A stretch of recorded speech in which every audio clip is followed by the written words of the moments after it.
Good morning.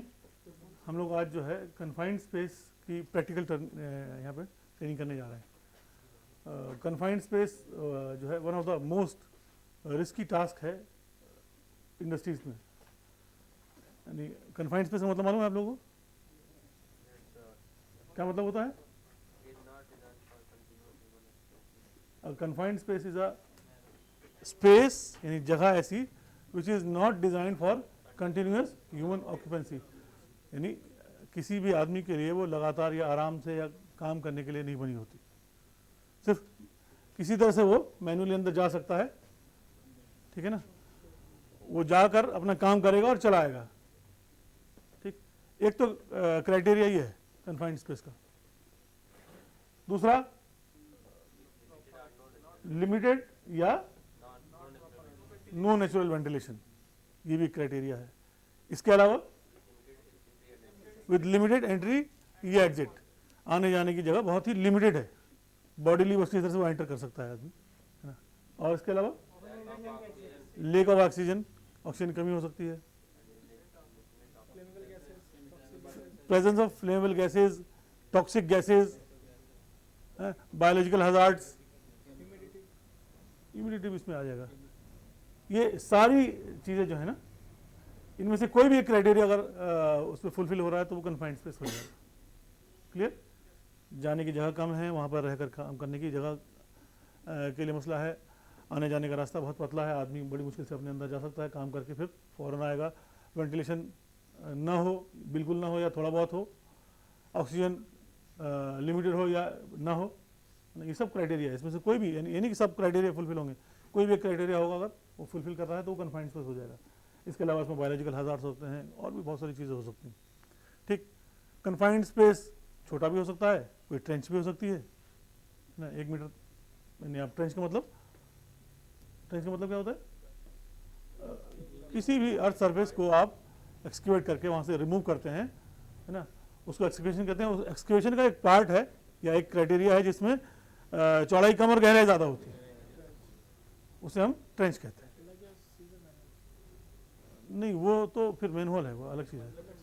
Earth surface यानी ज़मीन को आप जब खोदते हैं उसको, तो खोदने को तो आप एक्सक्यूवेशन कहते हैं, लेकिन उसी में अगर वो गहरा ज़्यादा है और चौड़ा कम है तो उसको ट्रेंच कहते हैं। ठीक, कोई क्राइटेरिया नहीं है, आप किस तरह से बॉडीली उसमें एंटर कर पा रहा है काम करने के लिए। अगर वो भी 1 मीटर या आदमी की हाइट कम है, और चूंकि बहुत सारी ऐसी गैसेज हैं जो बहुत ज़्यादा हाईली टॉक्सिक हैं, तो आदमी ज़रा सा भी इसको इनहेल कर, जैसे H2S गैस है, इस तरह की गैसेज जो है वो हवा से भारी होती हैं, तो जब हवा के साथ ट्रेवल करती हैं तो निचले सर्फेसेस में रुकती चली आती हैं। मान लीजिए कहीं अगर ट्रेंच है और हवा चल रही है, तो चूंकि वो हवा से भारी है तो वो नीचे ट्रेंच मिलेगी, वहीं पे बैठ जाएगी, और वो मतलब एक्सट्रीमली डेंजरस है। आदमी इसको इनहेल करते ही थोड़ी देर में ही उसको वो अनकॉन्शियस हो जाएगा, क्योंकि उससे ब्रेन में अटैक करती है। तो इसलिए अगर वो 1 मीटर या उससे कम में भी आदमी झुके काम कर रहा है और वहाँ पर प्रेजेंस है उसकी टॉक्सिक गैस की, तो फिर वो भी कन्फाइंड स्पेस में आ जाएगा, है ना। पूरा क्या बोलते हैं, टैंक, जैसे स्टोरेज टैंक होता है, साइलोज हैं, वो सब के सब उस कैटेगरी में आ जाएंगे। तो अंदर से बहुत बड़ा हो सकता है, लेकिन क्राइटेरिया वही है कि एंट्री बहुत कम है, तो इतना बड़ा होने के बावजूद भी आप बड़ी मुश्किल से उसमें आ जा रहे हैं, या उसके अंदर ऑक्सीजन है ही नहीं, या बहुत लिमिटेड ऑक्सीजन है। ये सब क्राइटेरिया है ना, इनमें से कोई भी एक क्राइटेरिया फिल हो रहा है तो उसको हम कन्फाइंड स्पेस कहेंगे। एग्जाम्पल के तौर पर कौन कौन से कुछ एग्जाम्पल बता सकते हैं आप लोग? सीवर लाइन है, जैसे ये मैंने अब एक्सक्यूवेशन ट्रेंच बताया आपको जी, फ्यूल टैंक्स, बिल्कुल, साइलोज, बड़े बड़े स्टोरेज टैंक, इस तरह की वाटर टैंक, है ना, इस तरह की कोई भी चीज़ जो इस क्राइटेरिया को फुलफिल करता है उसे कन्फाइंड स्पेस कहते हैं। और इसीलिए इसको, चूंकि इसके अंदर रिस्क बहुत ज़्यादा है इस सारे इश्यूज़ की वजह से, तो इसको हम नॉर्मली कंट्रोल करते हैं किसी सिस्टम से, यानी हमारे पास सिस्टम क्रिएट करते हैं कि इसमें काम करने के लिए आदमी जाए और विदाउट एनी एक्सीडेंट या इंसिडेंट के वो आराम से चला है। तो उसके लिए हम उसको रिस्ट्रिक्ट करते हैं किसी सिस्टम से। उस सेफ सिस्टम का नाम हम नॉर्मली यहाँ पे इस्तेमाल करते हैं परमिट। उस परमिट को के थ्रू हम उसको कंट्रोल करते हैं। वो परमिट जो है बेसिकली एक एडमिनिस्ट्रेटिव कंट्रोल मेजर है, जिसके अंदर कुछ क्राइटेरिया फुलफिल करते हैं, इंश्योर करते हैं कि जब ये क्राइटेरिया फुलफिल होगा तभी आदमी अंदर काम करेगा। उसके लिए आदमी का जो भी इसमें काम करने जा रहा है वो उसका हेल्दी होना, कॉम्पिटेंट होना, उसको उसका एक्सपीरियंस हो, ट्रेनिंग हो, उसके साथ जो जॉब रिक्वायर्ड जो पीपीई है वो फुलफिल होनी चाहिए। पीपी तो कई तरह की हो सकती है ना, हमने भी सब पीपी पहना हुआ है, ये तो बेसिक पीपी है। इसके अलावा जब अंदर जाएंगे तो जो हजार्ड्स हैं उसको मिटिगेट करने के लिए, कंट्रोल करने के लिए आपको पास अलग से कुछ पीपी पहनना है, वो जॉब रिक्वायर्ड है। कन्फाइंड स्पेस में जैसे कौन सा पीपी पहन सकते हैं अलग से? रेस्पिरेटर, ठीक, फुल बॉडी हार्नेस, हाँ ये सारी की सारी चीज़ें नहीं एडिशनल है वो, जब आप जाएंगे अंदर तो ये सब क्राइटेरिया फुलफिल करेंगे तभी अंदर जाएंगे इनकेस। इसके अलावा जब आदमी वहाँ काम करेगा तो रेस्क्यू अरेंजमेंट भी होनी चाहिए। बाई चांस कोई इमरजेंसी आ गई तो कौन वहाँ पे, कोई फर्स्ट एडर हो या इमरजेंसी रेस्क्यूअर हो, टीम हो, एम्बुलेंस हो, स्ट्रेचर हो, ये सारी की सारी चीज़ें वहाँ पे होनी चाहिए। उसके बाद ही आप कन्फाइंड स्पेस का काम करेंगे, ठीक।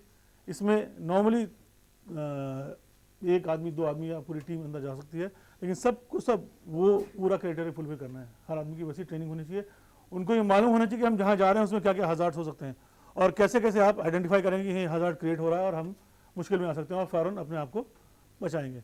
उसके हेल्प के लिए ऊपर यानी जहाँ पे जो एंट्री होती है वहाँ पर एक आदमी और खड़ा रहता है, तो उसका क्या नाम है? सेफ्टी वॉचर कहते हैं उसको, सेफ्टी वॉच, सेफ्टी वॉचर, कुछ भी कह लीजिए, है ना। उसको सारी चीज़ें मालूम होती है, वो भी बहुत कॉम्पिटेंट आदमी होता है, लेकिन वहाँ पे वो सिर्फ इसलिए खड़ा रहता है कि कहीं कोई अंदर इमरजेंसी हो तो वो कम्युनिकेट कर सके। कम्युनिकेट किससे करे? जितनी भी इमरजेंसी सर्विसेज हैं, वो एम्बुलेंस वाले हो सकते हैं या और कोई दूसरी टीम, रेस्क्यू टीम हो सकती है ना, जो भी हो, वो उसका काम सिर्फ वहाँ पर कम्युनिकेट करना है अंदर जो लोग हैं उनसे और बाहर जो लोग हैं उनसे। वो इमरजेंसी की सिचुएशन में अंदर खुद नहीं जाएगा, चाहे वो अंदर कोई उसको लग रहा है कोई डेथ हो गई, इसके बावजूद भी उसको बचाने के लिए नहीं जाएगा, ये उसका काम है, क्योंकि उसका काम मेन जो प्राइम वर्कर है वो उसको कम्युनिकेट करना है कि भाई अंदर कोई इमरजेंसी आएगी, वो जो टीम आएगी, हाँ उसकी जगह पर कोई दूसरा आदमी आ गया उसके ही लेवल का और ये फुल वो ट्रेंड है, हर पूरा पीपी पहना हुआ है, रेस्क्यू करने की उसको ट्रेनिंग मालूम है तो वो जा सकता है, लेकिन वैसे नहीं छोड़ के जाएगा, ठीक। और इसी वजह से चूँकि चीज़ों की नॉलेज ना होने की वजह से बहुत सारे एक्सीडेंट्स होते भी हैं, ठीक। यहाँ पर कुछ चीज़ें मैं आपको बताऊँ कन्फाइंड स्पेस काम करने से पहले तो कुछ लीगल रिक्वायरमेंट्स होती हैं। हमने ये भी पढ़ा था जब पढ़ाई कर रहे थे कि कोई भी जब कन्फाइंड स्पेस में काम करते हैं तो उससे काम करने से जुड़े हुए बहुत सारे लॉज हैं, रेगुलेशंस हैं। जैसे यूके का एक रेगुलेशन है, गाइडलाइंस है, इसमें सारे क्राइटेरिया बताए गए हैं। आप लोगों के पास ये होना चाहिए और कन्फाइंड स्पेस पे काम करने से पहले सारे क्राइटेरिया आपको मालूम होने चाहिए, सारी की सारी चीज़। ये लीगल रिक्वायरमेंट है, इसमें कोई भी चीज़ मिस होगी तो जो भी उसमें अथॉरिटी में होगा, परमिट में जिसने साइन किया होगा और उसकी वो रिस्पॉन्सिबिलिटी होगी तो he will be prosecuted under the law, ठीक। तो एक क्राइटेरिया आपको मालूम नहीं, नॉर्मली ये आपके परमिट बॉक्स में रहता है ये भी। इसके अलावा आप काम करने से पहले रिस्क असेसमेंट करते हैं कन्फाइंड स्पेस का। कन्फाइंड स्पेस का रिस्क असेसमेंट वो आपके पास होना चाहिए, अपडेटेड, है ना। और उस रिस्क असेसमेंट की का हर पॉइंट सारे जितने भी एंट्रेंट्स हैं, जो भी बाहर खड़े हैं वो, और जो भी उससे एसोसिएटेड वर्क हैं, चाहे सुपरवाइजर हो, चाहे इंजीनियर हो, चाहे मैनेजर हो, चाहे वो वर्कर्स हो, सबको ये बात मालूम होनी चाहिए कि इसमें क्या क्या लिखा हुआ है और उसकी क्या रिस्पॉन्सिबिलिटी है। तो यहाँ पर रिस्क असेसमेंट एक ये है, एक ये दोनों रिस्क असेसमेंट्स हैं, अलग अलग फॉर्मेट्स हैं, वो आप अपने हिसाब से बना सकते हैं, लेकिन ये होना ज़रूरी है और इसके सारे पॉइंट्स को आपको मालूम होना चाहिए। ये भी आपके परमिट बॉक्स में रहता है इनकेस कोई चेक करना चाहे तो। इसके अलावा ये परमिट है, ठीक, इसके अंदर बहुत सारे सेक्शंस हैं और क्राइटेरियाज बने हुए हैं, ये सारे के सारे क्राइटेरिया फुलफिल होने चाहिए, ठीक। जिसमें इसमें कोई भी ऐसी चीज़ नहीं हो कि हाँ ये नहीं है बाद में हो जाएगी। कन्फाइंड स्पेस में काम करने से पहले हर चीज़ इंश्योर्ड हो कि इट इज़ ओके, है ना। और भी बहुत सारे फॉर्मेट हैं, आपने जब क्लास की थी उसमें भी देखा था, बहुत तरह के फॉर्मेट आप खुद डिज़ाइन कर सकते हैं। जैसे ये क्या बोलते हैं परमिट है, इसमें भी बहुत सारी चीज़ें बनी हुई हैं सब में। इसके अलावा काम स्टार्ट करने से पहले एक काम और भी आप करते हैं, है ना, इसको क्या कहते हैं? This is PJST, pre job safety task. Entry करने से पहले जो सुपरवाइज़र है जो यहाँ पे रहेगा वो हर एक चीज़ को इंश्योर करेगा। इसको मैंने शायद पहले ही बताया, आप लोगों को मालूम होना चाहिए कि जो आदमी यहाँ काम करने जा रहा है जहाँ पर, वहाँ पर नीचे ऊपर दाएं बाएं आगे पीछे उसकी वजह से कोई हज़ार्ड क्रिएट ना हो रहा हो, रिस्क क्रिएट ना हो रहा, और जहाँ काम कर रहा है वहाँ पर कोई दूसरी काम की वजह से वहाँ पर रिस्क क्रिएट ना हो रहा हो। ठीक, उसमें सारी अगर कोई है तो उसको मिटिगेट करना, कम करना, ख़त्म करना, है ना। वो जब ओके हो जाएगा तब काम आगे बढ़ेगा। उसमें कुछ क्राइटेरिया और भी हैं, जैसे कुछ ये इसमें लाइफ क्रिटिकल क्राइटेरिया है।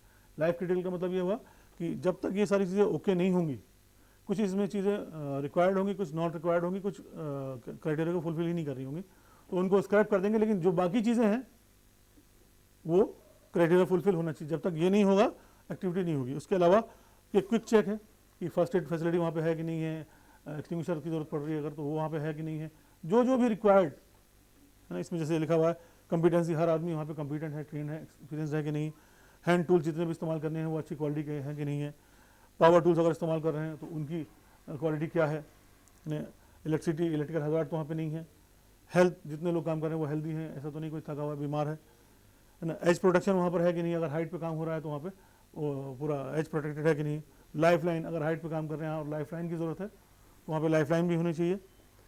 परमिट, अगर आप कन्फाइंड स्पेस में काम कर रहे हैं तो परमिट चाहिए।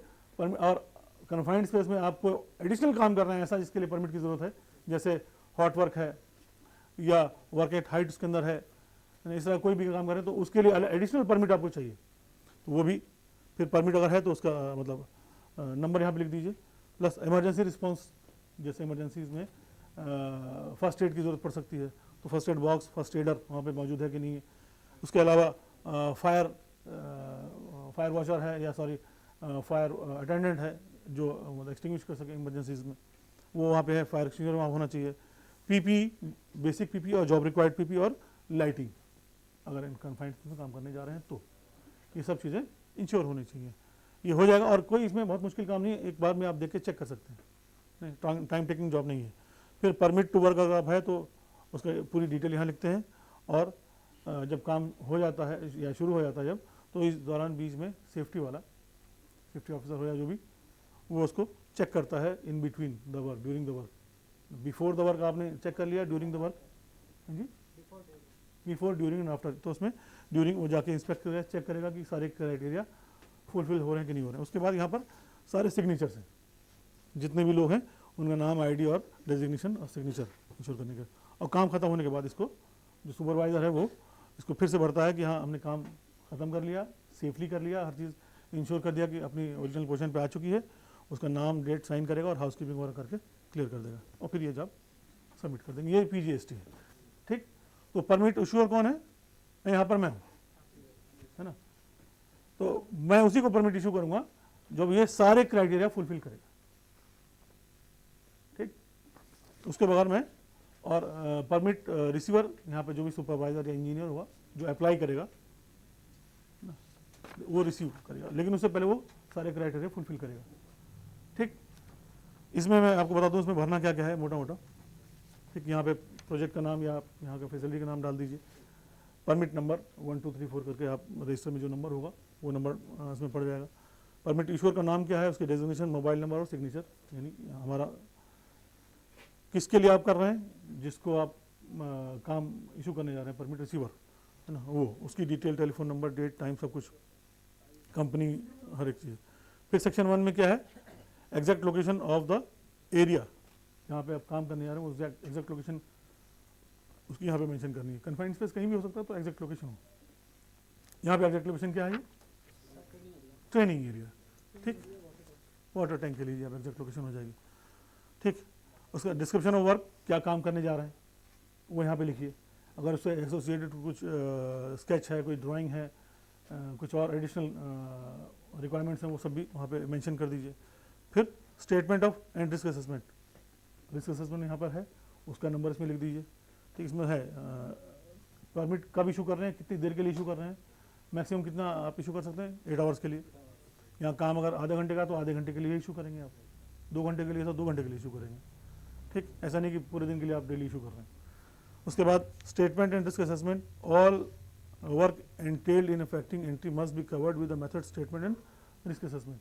मेथड स्टेटमेंट, काम करने का तरीका क्या होगा अंदर, उसका पूरा उसकी डिटेल, और रिस्क असेसमेंट, उससे जुड़े हुए जितने भी रिस्क हैं उसको असेस किया है आपने, उसकी डिटेल, रिस्क जो मैंने आपको दिखाया अभी। उसके बाद नोन हज़ार्ड्स, आमतौर पे जो नोन हज़ार्ड्स हैं, ऑक्सीजन डिफिशिएंसीज हैं या H2S गैस, ये लिखेंगे कि पॉसिबल क्या क्या यहाँ हो सकता है, तो उसकी यहाँ पे कर देंगे। टेम्परेचर है, अंदर क्या टेम्परेचर है ना, स्टीम है या केमिकल्स हैं, इस तरह की चीज़ें, इनको डिटेल डालेंगे आप। पर्सन इन्वॉल्व वेदर और not they will enter to confined space, number of in the gang है ना, टोटल टीम में कितने लोग अंदर जा रहे हैं, एक आदमी जा रहा है, 4 आदमी जा रहे हैं, नंबर लिखेंगे और उसकी डिटेल बाद में आपने डाली हुई है।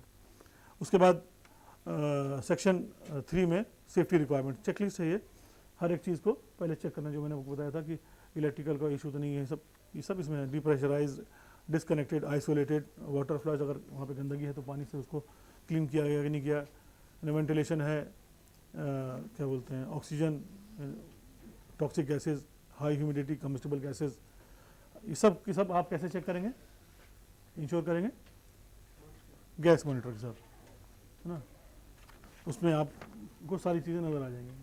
ठीक, गैस मॉनिटर क्या है ये देखा आप लोगों ने, ठीक, अब इसको दिखाएंगे भी।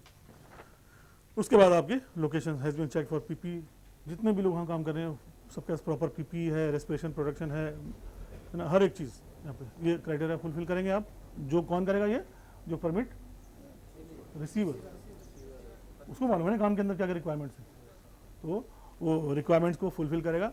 और उसको वेरीफाई कौन करेगा, परमिट इशूअर। ठीक, रिजल्ट ऑफ गैस टेस्ट, अब यहाँ पर पूरा क्या बोलते हैं गैस टेस्ट का पूरा डिटेल इसमें डालेंगे। आपके पास है कि नहीं फॉर्मेट में, दिखाइए जरा। गैस टेस्ट जो है ना, इसमें टाइम, अब यहाँ पे अगर आधा घंटा काम कर रहे हैं तो हर 10 मिनट में आप इसको टाइम लिखिए, है ना, ओके या नॉट ओके। अगर नॉट ओके है तो फिर रीज़न देना पड़ेगा। इसी तरह से कई टाइमिंग्स यहाँ दी हुई है। अगर आप देर तक काम कर रहे हैं तो हर थोड़ी थोड़ी देर पे आपको गैस टेस्टिंग करनी है। आपका ये गैस टेस्टिंग कौन करता है, जो ऑथोराइज गैस टेस्टर होता है, ट्रेंड होता है। ठीक, उसके बाद ऑथोराइज पर्सन इन चार्ज, ये जो परमिट रिसीवर है उसका पूरी डिटेल यहाँ पे लिखना है। फिर अप्रूवल, है ना, किसके थ्रू देना है, सबका नाम डिटेल यहाँ पे लिख देंगे। फिर जब काम खत्म हो जाएगा तो यहाँ पर आप फिर वर्क कंप्लीशन, किसने काम किया और सब कुछ क्लियर हो चुका है, जो हम पीजीएसटी में पढ़ चुके हैं, ऑलमोस्ट सेम चीज़ इसके अंदर भी है। फिर बाद में सब साइन करके इसको आप वापस सबमिट कर देंगे। ठीक, नॉर्मली इसकी कितनी कॉपीज़ होती हैं, 3 कॉपीज़ होती हैं। पहली कॉपी कहाँ पे होती है, नहीं ईश्वर के पास नहीं होती, जो काम कर रहा है ना वहाँ पर, यहाँ पर जो दूसरी कॉपी नोटिस बोर्ड पर रहेगी। कोई तीसरा आदमी आ रहा है चेक करने के लिए वर्क प्लेस पे, है ना, सेफ्टी वाला है या कोई भी कंप्यूटर आदमी उधर से गुजर रहा है, देख रहा है कि कन्फाइंड स्पेस में काम चल रहा है, तो वो कन्फाइंड इस बॉक्स से निकाल के देख सकता है डिटेल। और तीसरी कॉपी कहाँ होगी, परमिट इशूअर के पास, जो रिकॉर्ड जहाँ पर रखा जाता है। ठीक, एक बार क्या बोलते हैं सारी चीज़ चेक करने के बाद अगर उसमें बीच में वायलेशन कुछ हो रहा है तो फिर उसको कैंसिल कर दिया जाएगा। कैंसिल करने के बाद दोबारा उसको इस्तेमाल नहीं कर सकते, आपको फिर से पूरा प्रोसीजर दोहराना पड़ेगा। ठीक, ये क्या है, गैस मॉनिटर, गैस टेस्टिंग करने के लिए जब आप काम करने जाएंगे उससे पहले इंश्योर करेंगे कि इसके अंदर हर चीज़ ओके है कि नहीं। इसको खोल के दिखा देता हूँ।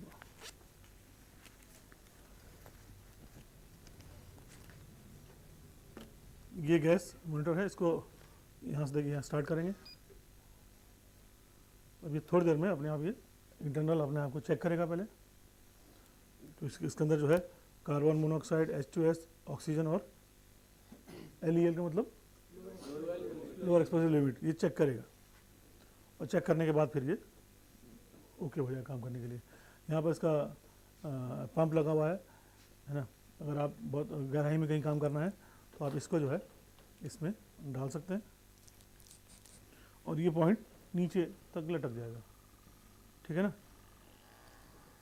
ये पंप आवाज़ आ रही कुछ, ये अंदर पंप चल रहा है और ये सारी जो एयर है उसको इनहेल कर रहा है और अलग अलग मॉनिटर्स के थ्रू, सेंसर्स के थ्रू वो गुजर रहा है और उसमें बता रहा है कि कौन सी चीज़ कितनी। जैसे इसमें आपको कार्बन मोनोऑक्साइड 0 दिखाई दे रही है, यानी ओके।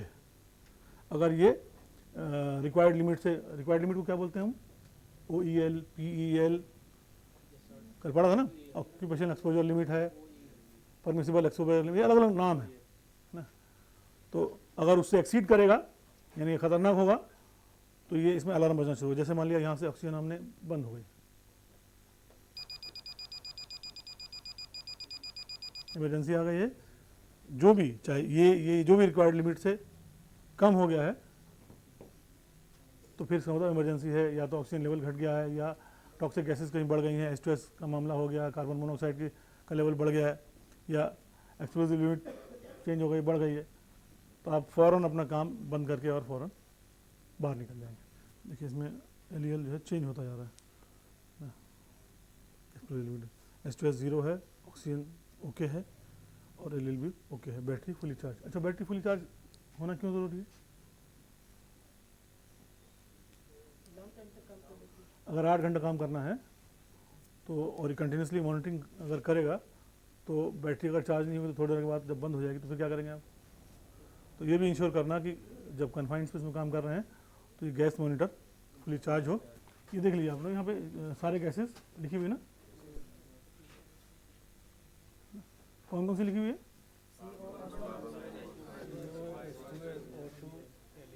ठीक, तो ये आपको क्लियर है ना, दिखाई दे रहा है ना, ये सब बाहर लिखा हुआ है। अंदर भी जब जितनी परसेंटेज होगी वो अंदर दिखाई देगी जब चालू रहेगा। तो ये क्या है?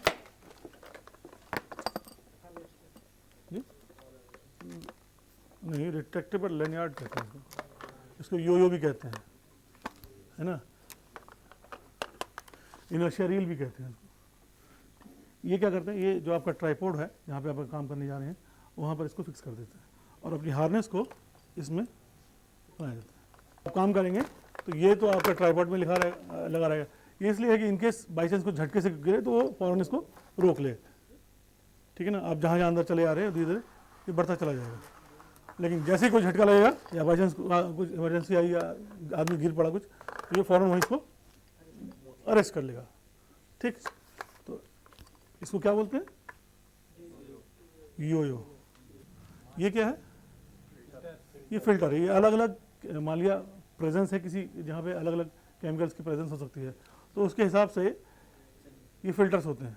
उन गैसेस को, उन टॉक्सिक मटेरियल को ये फिल्टर कर देते हैं और नॉर्मल फिर ऑक्सीजन आप इनहेल कर लेते हैं। ठीक, इसमें ये जो आपकी बना हुआ है पूरा ये सब लिखा हुआ है, आप देखें इसमें और भी होगा। ये dust filter for use against solid aerosols. ठीक, इसके अलावा ये है जैसे ऑर्गेनिक वेपर्स, ठीक है ना, ये उनके लिए है। तो अलग अलग टाइप है। आपको लगता है कि यहाँ पर ये टॉक्सिक चीज़ें हैं, ये नॉर्मल फिल्टर मास्क है ना, डस्ट मास्क कह लीजिए इसको। आजकल बड़ा नाम सुना हुआ है N95 और अब तो खैर सबको मालूम, बताने की ज़रूरत नहीं है। ठीक, ये कोरोना को रोकता है। जहाँ पर ऑक्सीजन सप्लाई बहुत कम है या नहीं है उस कंडीशन में आप क्या करते हैं? काम करना है आपको, मेंटेनेंस का काम है, कुछ भी काम करना है आपको तो काम ज़रूरी है। उस वक्त आप अभी एक नाम लिया था SCBA किसी ने, है ना, वो क्या चीज़ है? Breathing apparatus. पूरा अपैरेटस है और उसके अंदर सेल्फ कंटेंट यानी ऑक्सीजन है उसके अंदर, और आप उसको अपनी पिट्ठू बैग की तरह से उसको लगा लेते हैं, बांध लेते हैं और अंदर सांस ले लेते हैं। नॉर्मली वो इसी टाइप का दिखता है ना, और फुल हेलमेट की तरह से भी हो सकता है इनक्लोज्ड, और ये हाफ मास्क भी हो सकता है। ठीक, जैसे ये एक तो तरीका वो है जो उन्होंने बोला कि वहाँ पर उसको इस्तेमाल कर सकते हैं SCBA को, सेल्फ कंटेंट, उसके अंदर ऑक्सीजन रहती है और उसकी अलग अलग लिमिट होती है, उसमें सिलेंडर में लिखा रहता है, उसमें वॉल्व बना होता है, जब स्टार्ट कर देंगे तो वो इसी के थ्रू यानी उसमें यहाँ से लगा रहता है और आप ऑक्सीजन मिलती रहेगी, आप सांस लेते रहेंगे, लेकिन उसकी लिमिट है ना, जैसा जितना कंप्रेस है तो उसका वो। और इसमें 15 मिनट पहले अगर ख़त्म होने वाले से पहले या परसेंटेज के हिसाब से उसमें अलार्म बजना शुरू हो जाता है कि अब ये ऑक्सीजन 10% बची है या 15% बची है या 25% बची है ना, और अलार्म देने लगा। इसका मतलब ये कि आप काम आप ख़त्म करिए और निकलिए, अब ऑक्सीजन की सप्लाई तकरीबन ख़त्म हो रही है, उतनी ऑक्सीजन रहती है। एक तो ये हो सकता है। दूसरा इसको कहते हैं एयरलाइन। ये जो इसका एक सोर्स जो है वो बाहर रहेगा जहाँ पर फ्रेश एयर रहेगी, और दूसरा आप इस तरह से इसको पहन लेते हैं।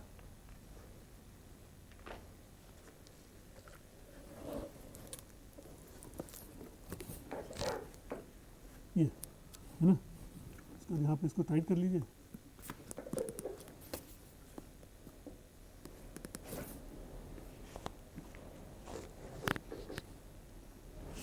ये इंश्योर करिए कि यहाँ पर पूरा गैप जो है कुछ हो ना।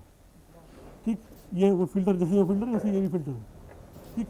और यहाँ से ये होज है, ये किसी ऐसे सोर्स पर रहेगा, ऐसे सोर्स पर रहेगा जहाँ पर फ्रेश होगी और आप जो है वहाँ पे मोटर लगी होगी, है ना, वो एयर उसी तरह से यहाँ पर अंदर फेस पीस में आपके डालता रहेगा, तो आप आराम से सांस ले सकते हैं, है ना। एक आउटलेट है जिससे वो हवा बाहर निकलती रहेगी। ठीक, ये इंश्योर करना कि जहाँ पे वो सोर्स है वो मोटर, वहाँ पे इलेक्ट्रिकल कंटिन्यूस सप्लाई हो, जनरेटर हो या कुछ ऐसी चीज़ हो, और आदमी वहाँ खड़ा हो कि कोई उसको डिस्टर्ब ना करे। ऐसा ना हो कि अंदर गया है और पता लगा उधर गड़बड़ हो गई, ऐसा हो सकता है नहीं। तो ये सब चीज़ें इंश्योर करना है, ये सब आपके प्रिपरेशंस में आता है कि वहाँ पर जनरेटर है, जनरेटर प्रॉपर क्या बोलते हैं वो मेंटेन्ड है, उसमें डीजल वगैरह जो भी है वो फुल है और वो मोटर को रन कर सकता है कंटिन्यूसली। ठीक, कुछ भी होता है तो आपके पास यहाँ पे सेफ्टी वॉच है और दूसरी तरफ वो खड़ा हुआ है ना, कम्युनिकेशन उनका आपस में है। ठीक, नॉर्मली ये मैकेनिकल समझ लीजिए वे ऑफ कम्युनिकेशन है। रेडियो हो सकता है, वॉकी टॉकी जिसको कहते हैं, तो अगर अंदर आदमी कॉन्फाइंस में काम कर रहा है, कोई इमरजेंसी हो, कोई इशू हो, तो उससे के थ्रू भी कम्युनिकेट कर सकते हैं। ठीक, एक दूसरा तरीका ये भी इस्तेमाल करते हैं, या दोनों इस्तेमाल कर सकते हैं। ये जब आप हार्नेस पहनते हैं तो इसका एक एंड जो है उस हार्नेस में आप बांध देते हैं और उससे पहले कुछ सिग्नल्स आपस में तय कर लेते हैं या उसकी ट्रेनिंग ले लेते हैं कि ये रोप जो है अगर हम इसको एक बार खींचेंगे तो इसका मतलब है ओके। तो हमने जो ऊपर जो सेफ्टी वॉच है उसने एक बार किया, उसने क्योंकि उसके पास टाइमिंग है, उसको इंश्योर करना है कि अंदर कोई इशू तो नहीं है, तो वो हर 5 मिनट बाद या जो भी आपने टाइम एक बार खींचेगा, तो आपको पता लगा नीचे जो एंट्रेंस हैं काम कर रहे हैं वो भी एक बार खींच देंगे, तो इसका मतलब दोनों तरफ कम्युनिकेशन हो गया कि हाँ ओके, सब कुछ ओके। ठीक, 2 बार का कुछ और मतलब निकाल सकते हैं, 3 का कुछ और, जल्दी जल्दी कुछ और। तो इस तरह से कई टाइप के आप छोटे छोटे कम्युनिकेशन सिग्नल्स बना सकते हैं। उसको आप पोस्ट भी कर सकते हैं आपके परमिट बोर्ड पे कि इसका क्या मतलब है, इंश्योर करने के लिए। इनकेस कोई इमरजेंसी होती है तो आप फ़ौरन करेंगे और सिग्नल पता लग जाए, मान लिया रेडियो ख़राब हो गया या सिग्नल नहीं मिल पा रहा है ना, कोई इशू और हो सकता है, तो आप उस वक्त आप इन रोप्स का इस्तेमाल करते हैं कि भाई जल्दी जल्दी आपने 3-4 बार किया, आपको मालूम है कि 3-4 बार करने मतलब कोई इमरजेंसी है ना।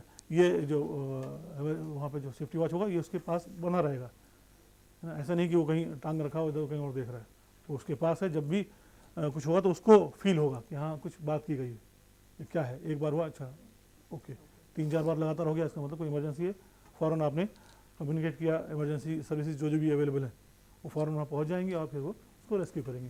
तो ये रोप इसके लिए भी इस्तेमाल किया जाता है। टीम ए में पहले आप 5 मिनट दूंगा अपने, ये चूँकि हमको ट्रेनिंग करनी है तो पहले आपको ये परमिट फिल करना है, तो टाइम ना लगाकर आप सब लोग भर ही लीजिए, टाइम मत डालिएगा, बस बाकी चीज़ें आप इंश्योर कर लीजिए, क्योंकि गैस टेस्टिंग होगी सब कुछ होगी, उसको छोड़ दीजिए, बाकी रिक्वायरमेंट को फुलफिल कर लीजिए, है ना, ताकि फिर बाद में हमको उसमें टाइम न लगे। पहली टीम ए कौन सी है, इसमें कौन कौन लोग हैं, आप और आप हैं। इसमें आप क्या हैं, सुपरवाइज़र हैं कि एंट्रेंट है, सुपरवाइज़र हैं। सेफ्टी वॉच कौन है, आप हैं, आप। एंट्री कौन करेगा, आप।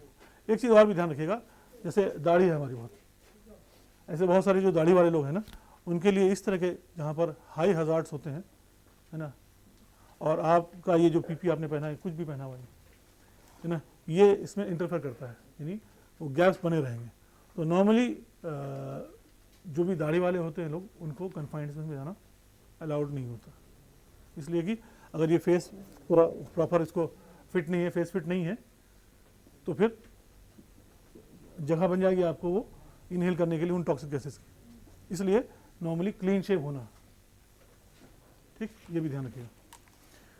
तो आप में से आप सुपरवाइज़र हैं, आप सेफ्टी वॉचर हैं और आप एंट्रेंट हैं। ठीक, आप पूरी हार्नेस को पहले उनको पहनाना सिखा दीजिए, यानी हमको लगता है ये ट्रेंड नहीं, कम्पिटेंट नहीं है, तो आप सुपरवाइज़र आप हैं। तो आपको इंश्योर करना है कि जो आदमी अंदर जाएगा, हर आदमी उसमें कम्पिटेंट होना चाहिए। ठीक, इसका टीम बी कौन है, आप लोग भी जो है ना हार्नेस वगैरह पहन के तैयार रहिए, ये जो जाएंगे उसके बाद फिर उतरेंगे, फिर आप लोग जाएंगे। यहाँ पर आपकी रिस्पॉन्सिबिलिटी, कोई इस एरिया में आए ना, अनऑथराइज पर्सन, नो एंट्री, ठीक है ना। मतलब जो अंदर जाएगा वो फुल अंदर जाएगा, जो ऊपर जाएगा, दोनों फुल बॉडी हार्नेस पहन के रहेगा। ठीक, ओके।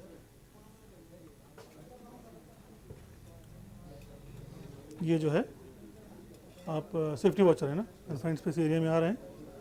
ओके, ठीक, आप अपने साइड में एक लोकेशन ले लीजिए। ठीक, अब आपका काम जो एंट्रेंट है उनको सारा इंश्योर करना है कि उनको कोई इशू ना हो, है ना, कम्युनिकेट करते रहना है ना, ये सारा काम आपका काम है। ठीक,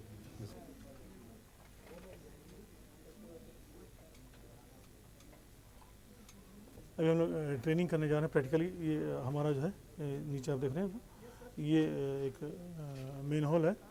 अंदर हमको कुछ आपको क्या काम करना है, सफाई करनी है अंदर, है, सफाई का काम है। ठीक, तो सफाई करने के लिए ये सुपरवाइज़र है, इनको ये इंचार्ज है, ये परमिट रिसीवर है, ये है ना, उनकी मेन रिस्पॉन्सिबिलिटी है। तो ये जो एरिया जहाँ पे हम देख रहे हैं ऊपर, है ना, ये आप कौन है, सेफ्टी वॉचर हैं आप। ये एंट्रेंट है, ये अंदर जाके काम करेंगे। ठीक, अब यहाँ पर कुछ चीज़ समझ लीजिए, जैसे ये इसको हमने पहले ही आप लोगों ने ये दिख रहे हैं, इसको दिखा दिया आपने। ये वेंटिलेशन के लिए यानी उधर फैन लगा हुआ है पूरा, और इसमें हमने ऑन करके देख रहे हैं आप, तो वेंटिलेशन हमने किया पूरा अंदर से, ऑक्सीजनेट कर दिया, यानी इसके अंदर कोई इशू नहीं है। फिर इसके बाद हमने गैस टेस्टिंग किया, ये दिखाई दे रहा है ना, ये गैस टेस्टर से हमने अंदर पूरा चेक किया, तो सब चीज़ ओके है। ठीक है ना, इसमें शो भी कर रहा है, अगर आप देखेंगे तो यहाँ पर हर चीज़ ओके है ना, ये आवाज़ भी आ रही है। तो ये ऑक्सीजन जो है CO 0 है, H2S 0 है, ऑक्सीजन ओके है, और LLB -9 ओके। तो ये हमने कंफर्म कर लिया है।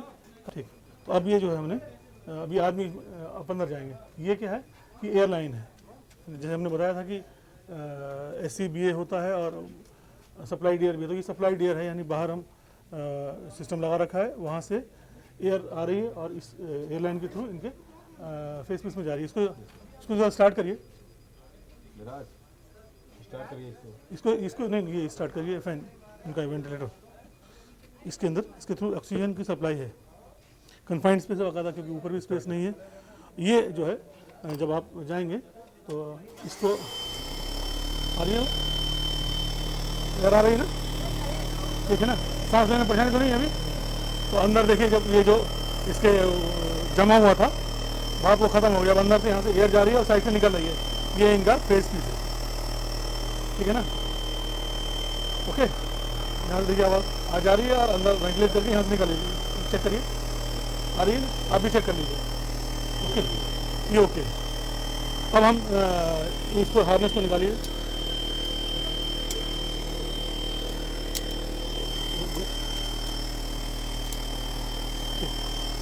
अब पहला काम क्या करेंगे आप, इसको आपको एंट्री यहाँ से करनी है ना, आप उधर से घूम जाइए क्योंकि आपको ये फंसेगा। आप हेल्प करेंगे, वो कहीं फंसे ना, खींच लीजिए। आप छोड़ दिए उसको, राइट, हाँ, ये जो है आप इनको छोड़ दीजिए, उनकी रिस्पॉन्सिबिलिटी है। इसको आप यहाँ से पहले हुक करेंगे इसमें, ठीक,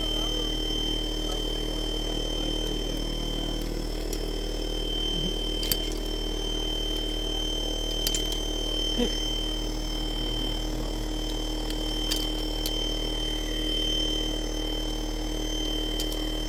अब आप दोनों पकड़ के धीरे धीरे अंदर जाएंगे। आपका काम क्या है, आप इनको सपोर्ट करेंगे। अच्छा, इसके अलावा एक वायर रोप की तरह, ये रोप आप पहले उनको बांध दीजिए, अपने आगे बांध दिए, यहाँ बांध दिए सामने, बस। और दूसरा आप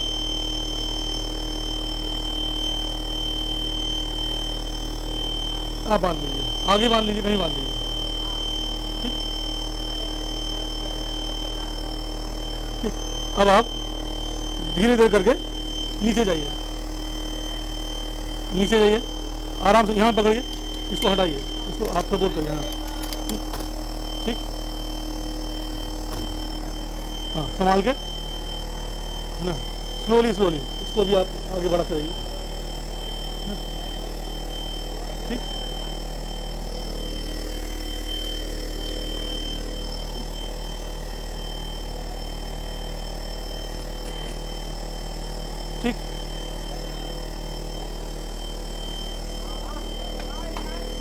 ठीक है ना। और अपना ये काम करेंगे, अपना जो भी काम करना है।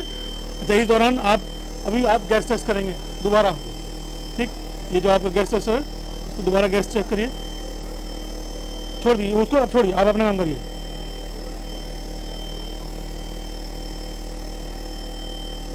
इमरजेंसी है, कोई लाइट जल रही है, आप आइए फौरन ऊपर आ जाइए, पकड़िए ना, हटाइए और उनको हेल्प करिए, ठीक। ये चीज़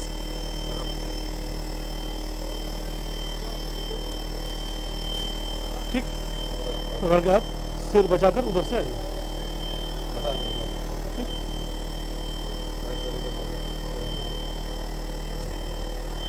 पैर फंसा के उधर से उधर निकालिए, हाँ, ठीक।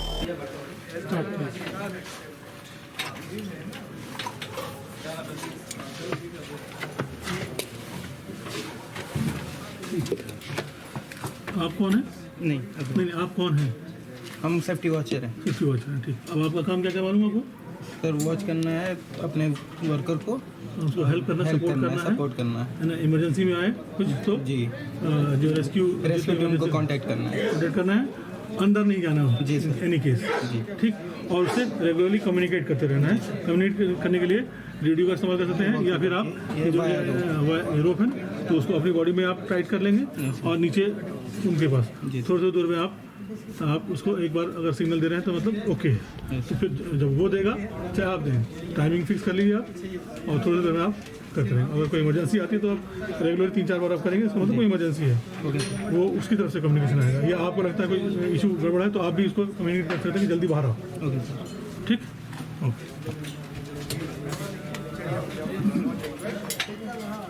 गेस्ट कर लिया आपने? वो अभी आएंगे सुपरवाइजर।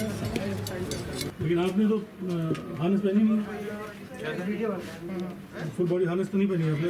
Safety supervisor. अच्छा, तो बेस टेस्टिंग करिए आप, तो स्टार्ट करिए।